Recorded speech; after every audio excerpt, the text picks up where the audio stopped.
Most people wander through life as if it were a sacred destiny, not a battlefield engineered to reward the calculating.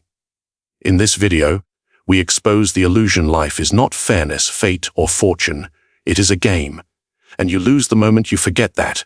Today, we will solve the one problem that destroys most people: their inability to control the rules that govern their own fate. Imagine a world where every smile hides a strategy, every failure reveals a weakness, and every success is a carefully crafted illusion. This world is not fiction. It is the true structure of human life. A silent game of power, played endlessly by those who understand human nature, and unknowingly by those who do not. You were taught to be good, be patient, trust the process. But the process was designed without you in mind. The powerful rise not because they are blessed, but because they perceive life as movable, moldable, a chessboard of human impulses. In this journey, we will unmask the mechanisms behind control, the subtle manipulations, the psychological leverage, the emotional discipline, and the ruthless clarity that separate players from pieces. By the end, you will not merely watch the game, you will command it. Life rewards the strategist, not the idealist. You already know this, though you may resist admitting it. Look closely at any era in history, and you will see the same pattern repeating. Those who rose to power were not the ones who wished the world were kinder, but the ones who studied it as it truly was. They observed human nature, measured the ambitions of others, and acted with precision. They understood that the world bends only for those who learn where its hinges lie. Consider Caesar, who entered Rome not as a dreamer, but as a man who calculated every loyalty and every betrayal. He knew the Senate's smiles were masks, yet he used them until they were no longer necessary. Was he moral by common standards? Perhaps not. But he understood the truth. Survival is granted to those who interpret reality without illusion, and dominance is seized by those who act before others even recognize the moment requires action. Ask yourself, when did you last look at your own life with such clarity? You hope for fairness. You expect your effort to be noticed. You wait for permission, validation, opportunity. But the strategist sees how dangerous waiting is. They do not rely on the goodwill of others, because goodwill is fickle and easily corrupted by envy or fear. They rely only on what can be predicted, measured, or influenced through deliberate behavior. Think about the people who advance faster than you. Do they work harder? Not always. Many simply understand the invisible architecture of human behavior. They know that perception shapes reality, and they craft the version of themselves that gains the most leverage. They speak less, observe more, and time their actions with almost surgical patience.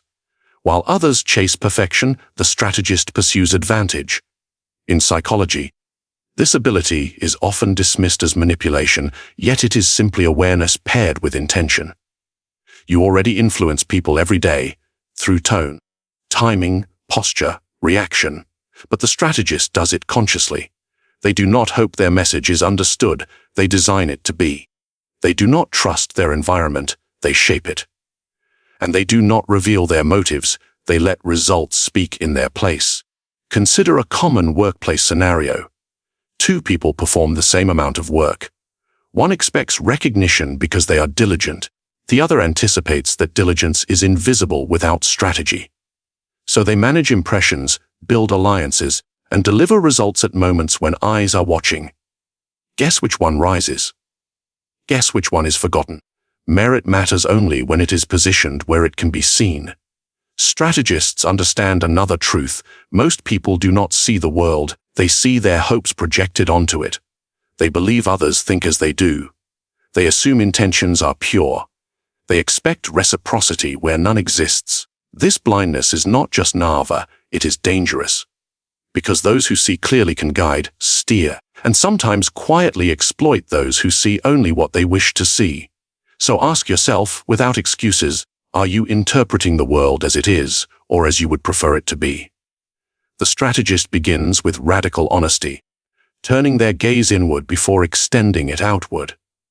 They study their own weaknesses with more rigor than they study the flaws of others. They sharpen their mind, discipline their emotions, and cultivate the ability to act without hesitation when opportunity reveals itself. History's greatest players shared this discipline. They observed the tides of human behavior and moved when others stood frozen. They did not waste their energy wishing the world was softer. They learned where it was sharpest and used those edges to climb. You must learn the same. The strategist survives storms that destroy ordinary men because they do not wait for conditions to become favorable. They create conditions through action, perception, and timing.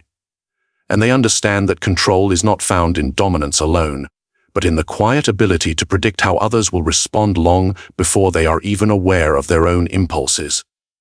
If you can do this, you stop reacting to life and begin directing it.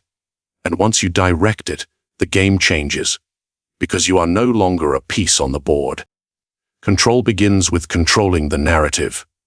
This is the principle that shapes kingdoms, corporations, relationships, and even your own sense of identity. The world does not run on truth, it runs on perception. And whoever controls perception controls the game. You may believe that facts speak for themselves, but facts are silent until someone gives them a voice. And that voice can twist, elevate, or bury them depending on the strategy behind it. Look at history's greatest powers. They did not rule merely through force. They ruled through the stories people repeated about them. A ruler feared for his decisiveness becomes invincible. A ruler rumored to be weak is already half defeated. Long before a sword is drawn or a law is signed, the narrative has already chosen the winner. Ask yourself what narrative currently defines you. Did you choose it, or did someone else choose it for you?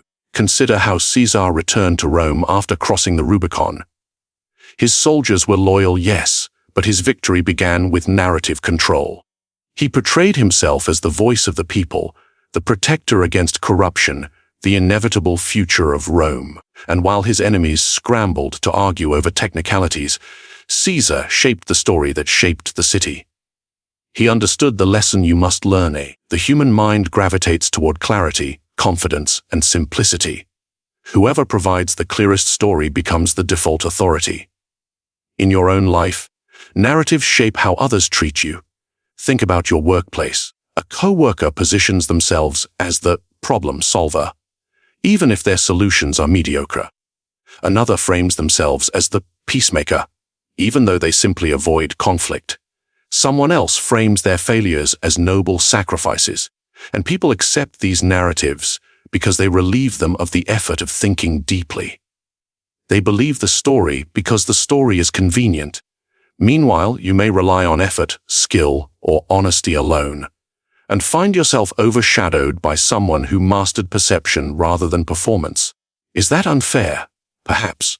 But fairness is irrelevant in a world governed by psychological ease. Humans choose the path of least cognitive resistance. They follow stories, not details. They follow confidence, not nuance.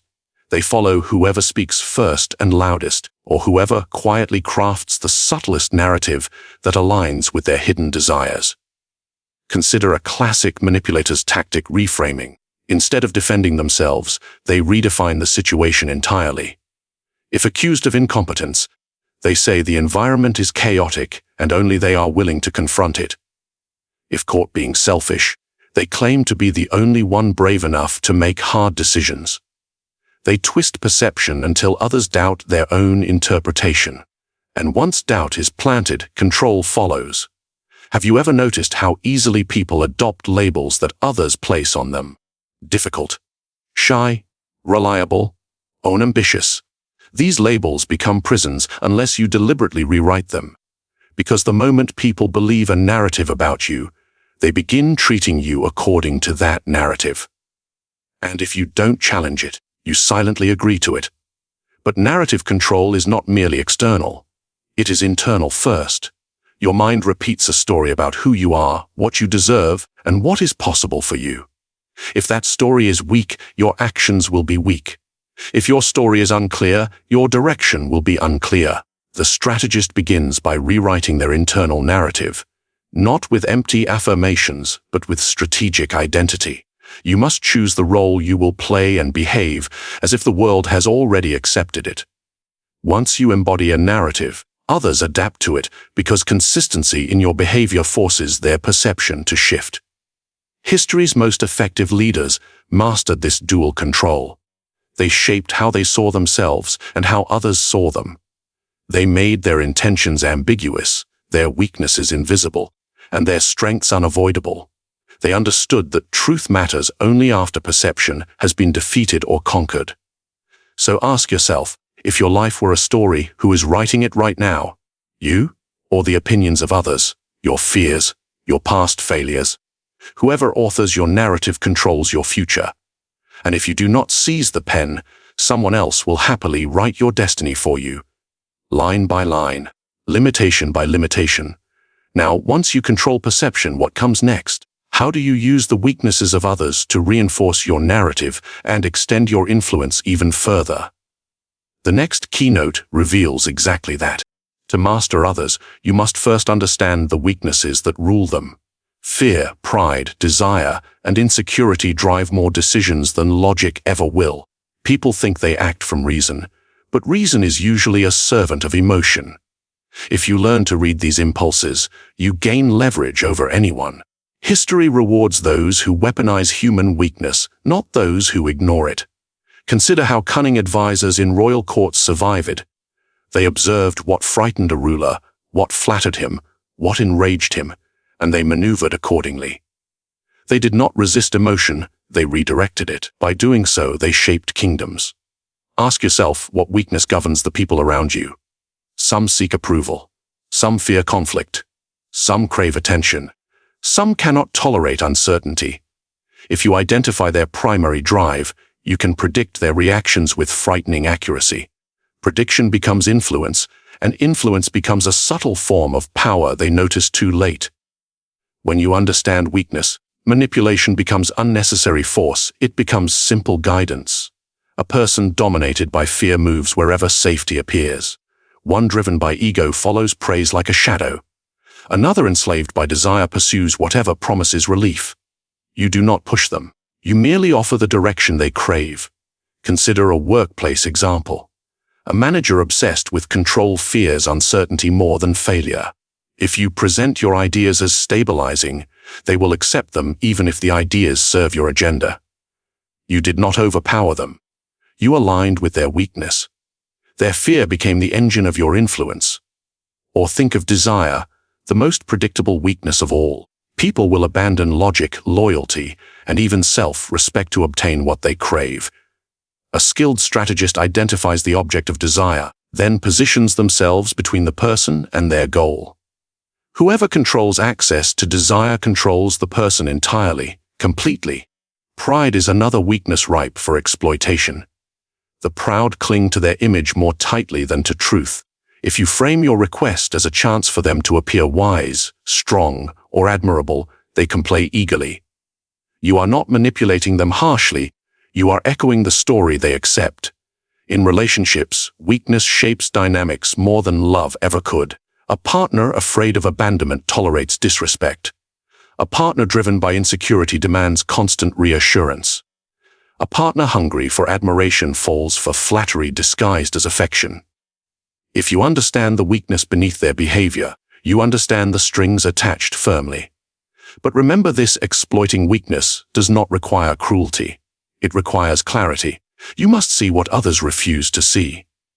When people reveal their fears, they reveal where pressure can be applied. When they reveal their desires, they reveal where incentives will work. Weakness is not merely vulnerability, it empowers. Psychology teaches that most people are ruled by unresolved emotions. What they call personality is often just unhealed memory, and these memories guide their choices more reliably than logic ever could. If you observe carefully, you can trace every reaction back to a core fear or desire that governs them. Study someone long enough, and they reveal everything unintentionally. Their tone shifts when threatened. Their posture changes when praised. Their eyes spark when desire appears. These cues are not random. They are windows into the machinery of their mind. And once you see the machinery, you can guide the system. But with this power comes responsibility, at least for those who value ethical boundaries. Influence can uplift or corrupt. The choice is yours. Yet understand this clearly. Refusing to wield influence does not stop others from wielding it. If you do not understand human weakness, someone else will use yours. So the question becomes simple: will you observe weakness or be ruled by it? Will you identify the strings or allow others to pull them? Mastery begins with awareness, and awareness begins with studying emotion as if it were a military map. Every weakness is a pathway, every pathway forward, and once you learn to read these pathways, you gain a power few ever acquire. You no longer react, you anticipate. You no longer plead, you position. You no longer fear weakness, you use it. But the greatest advantage comes when you discover a deeper truth, one that transforms influence itself. Emotional detachment is the hidden weapon of power, not coldness, not apathy, detachment. The ability to remain centered while the world shakes, to see clearly while others drown in their own reactions. Most people are prisoners of their emotions, and because of this, they become predictable, manipulable, and easily defeated. But the one who can detach becomes untouchable. History shows this truth again and again. Consider rulers who lost their thrones not through military defeat, but through emotional collapse. A rumor enraged them. A betrayal humiliated them. A setback crushed them. Their enemies did not need sharper swords, only sharper timing. When emotion clouded judgment, downfall followed. But look also at those who endured. Those who could watch chaos without panicking, who could hear insults without reacting, who could witness betrayal without shattering. These individuals operated on a separate level of reality. They did not deny emotion, they mastered it. They observed it like a distant storm, useful for predicting the battlefield, but never allowed to dictate their next move. Now ask yourself, how often has emotion dictated yours? How many decisions in your life were made out of fear, anger, jealousy, or desperation? How often have you defended yourself too quickly, spoken without thinking, trusted too easily, or reacted too loudly? And how many of those moments did others use against you? Emotional detachment is not a dismissal of feeling. It is the discipline of waiting until the feeling passes before choosing an action. It is the ability to pause when others rush. It is the habit of thinking when others drown in impulse. Imagine a negotiation. A clever opponent raises their voice, slams the table, or questions your competence. They are not expressing genuine emotion. They are testing yours. If you react, you lose the frame. If you defend yourself, you place yourself beneath them. But if you remain calm, even curious, their strategy collapses. Your calm becomes dominance. Their aggression becomes desperation. Or think about relationships. People often push boundaries to see if you will break.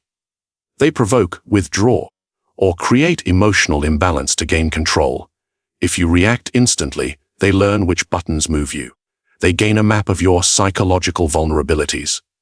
But if you detach, they face a void they cannot manipulate. Your calm forces them to confront their own instability. Consider a common workplace trap. Someone spreads a rumor about you. The instinct is to defend, to confront, to correct. But this instinct is emotional. The strategist waits. They observe who believes the rumor, who spreads it, who watches silently. Then they choose a response that shifts alliances rather than just expressing outrage. Emotional detachment turns an attack into information. Psychology confirms what strategists have known for centuries: emotions narrow perception. Anger reduces your field of vision. Fear exaggerates threats. Jealousy invents enemies who are not even aware of you. But detachment widens perception. It gives you time. It reveals hidden motives. It exposes the real power dynamics beneath the surface. Detachment is not numbness. It is strength. It is the discipline of not letting others steer your inner world. When you detach, you stop becoming a character in someone else's story. You stop allowing people to provoke you into roles you did not choose. You become the observer, the analyst, the strategist. Ask yourself, who has the advantage in conflict? The one who screams or the one who watches silently? Who holds power in negotiation? The one who begs or the one who evaluates? Who leads in chaos, the panicked or the composed? You already know the answer. Calmness is not merely attractive, it is authoritative. Emotional detachment gives you control over the one battlefield everyone fights, but few understand: their own mind. And here is the deeper truth: once you master detachment, you become unpredictable. People cannot read you. They cannot manipulate you. They cannot provoke reactions that serve their agenda. Your silence becomes a mirror in which their insecurities expose themselves. But detachment is only the beginning. Because once you control your inner world, the next question arises: how do you control how others see you? Your presence, your absence, your timing, your image. That is the next weapon of power, and it is far more dangerous than silence. Visibility is a weapon, one far sharper than most people realize. To control how others perceive you, you must control when you appear, when you withdraw, and when you allow your presence to dominate a room. Most people exist in constant exposure, wasting their influence through predictability. The strategist does the opposite. They treat visibility like a scarce resource, deployed only when the moment offers maximum advantage. History is filled with leaders who mastered the art of calculated presence. Think of how powerful figures made their entrances. They did not wander aimlessly among the crowd. They arrived with intention, often at the exact moment when tension or uncertainty reached its peak. Their presence did not merely fill space, it shifted the balance of power. Why? Because scarcity breeds value. When you are always available, your image becomes ordinary. But when your presence is rare and purposeful, every appearance becomes an event, a signal, a psychological anchor. Ask yourself, how often do you reveal your thoughts too quickly? How often do you show up even when your presence adds nothing? How often do you speak simply to be heard, rather than to shape perception? Every unnecessary appearance erodes your influence. Every impulsive reaction grants others free insight into your mind. Calculated visibility means showing only what strengthens your position. Appearing calm when others expect chaos. Appearing focused when others expect confusion. Appearing silent when others expect an argument. The unexpected becomes power. Consider political leaders who vanished from public view during crisis. Their absence created speculation, fear, anticipation. People began imagining their strength simply because they could not measure it. Absence, when timed correctly, is a strategic fog that unsettles opponents and elevates your perceived power. In day-to-day life, the same dynamic applies. A colleague who never stops talking loses credibility. But the one who speaks rarely, and only with purpose, commands the room. Their silence becomes authority. Their words carry weight because they are not wasted. People project competence onto those who do not beg for attention. Now think of relationships. Those who chase become predictable. Those who cling become forgettable. But the one who knows when to step back controls the emotional rhythm. Their absence becomes a test. Their presence becomes a reward. This is not manipulation. It is timing. It is the understanding that humans value what they fear losing and overlook what is constantly available. Visibility also applies to how you reveal your goals. When people know exactly what you want, they can block you. When they know your fears, they can exploit you. When they know your intentions, they can predict your next move. But if you remain ambiguous, if your motives appear layered, complex, unreadable, you gain strategic depth. People hesitate to oppose someone they cannot fully understand. Psychology teaches that uncertainty creates imagined strength. When someone cannot read your true feelings or intentions, they often assume you are more confident, more informed, or more capable than you actually are. This illusion, once established, becomes leverage. You do not have to prove your power, they assign it to you. Think of a real-life scenario. A person in a meeting interrupts constantly, trying desperately to be included. Another listens silently, absorbing the entire landscape of conversation. And when they finally speak, the room goes quiet. Their timing makes their voice seem authoritative. They dominate simply because they understand that visibility must be earned, not squandered. Appearance also dictates safety. A strategist sometimes appears harmless to lower suspicion. They shrink their shadow, soften their posture, even feign confusion. This calculated smallness protects them from threats until the right moment arrives to act. Then, without warning, they shift into clarity and strength. Opponents never prepare for someone who blends into the background. But there are times when you must appear larger than life. When uncertainty threatens your position, you step forward boldly, not to boast, but to signal unshakable control. People crave guidance in chaos. Your presence becomes the anchor they cling to. This is the art, knowing when to be a shadow and when to be a flame, when to disappear and when to dominate, when to reveal power and when to let others imagine it. Now ask yourself, if everyone around you sees only what you choose to show, who truly controls the dynamic? You or them? Mastering presence is only half the equation, because the world will still throw obstacles, betrayals, and setbacks your way.